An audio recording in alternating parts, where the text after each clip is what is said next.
Bonjour, ravi de vous retrouver pour cette nouvelle édition des 3 minutes pour agir sur les marchés financiers.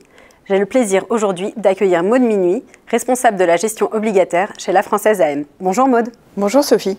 Maude, petit bilan de la rentrée. Après un premier semestre favorable sur les marchés, l'été a été chahuté par une nouvelle baisse significative des taux d'intérêt et une correction sur les marchés actions. À quoi sont dus ces mouvements et de quelle ampleur sont-ils ?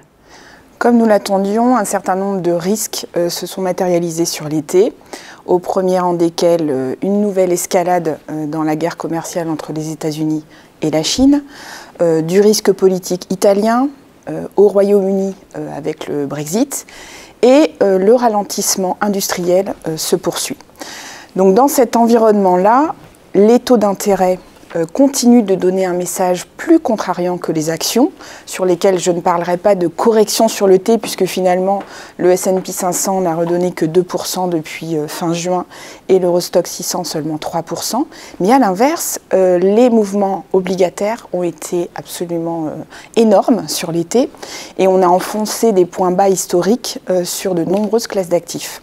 Par exemple, le 30 ans américain a franchi la barre à la baisse des 2%. Le taux 10 ans allemand s'est traité jusqu'à moins 72 BP. Et enfin, le taux italien 10 ans est passé sous la barre des 1%. Donc aujourd'hui, 30% de la dette obligataire mondiale se traite en taux négatif contre 20% fin juin. D'accord. Et alors, vous parlez de ralentissement économique. On entend même parler de possibles récessions, peut-être à horizon 2020.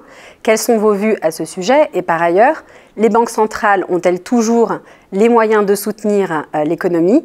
Et si oui, comment? Alors on a beaucoup reparlé de récession cet été, notamment parce qu'il y a un indicateur auquel les investisseurs sont extrêmement sensibles, c'est l'inversion de la courbe américaine, notamment le 2-10 ans.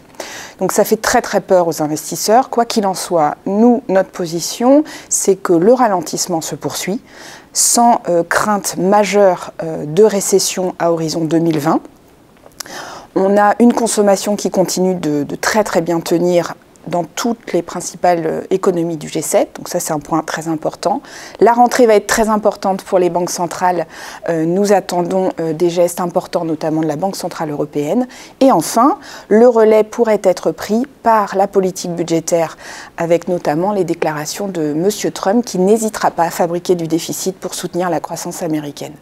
Très bien, et donc dans cet environnement, quelles sont vos anticipations sur les différentes classes d'actifs pour les mois à venir?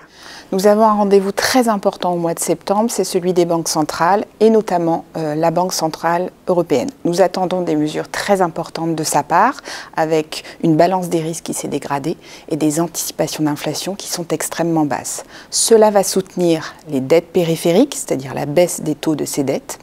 Cela soutiendra également les anticipations d'inflation à court terme et dans un environnement de taux qui reste bas, cela soutiendra également toutes les classes d'actifs à rendement telles que la dette subordonnée financière qui reste notre classe d'actifs préférée au sein du crédit. Merci Maude pour cet éclairage. Merci. Un environnement qui reste fragilisé et un soutien monétaire et budgétaire qui est attendu pour les prochains mois. Voici ce que nous retiendrons de ces 3 minutes pour agir sur les marchés financiers. Je vous remercie pour votre attention et à très bientôt.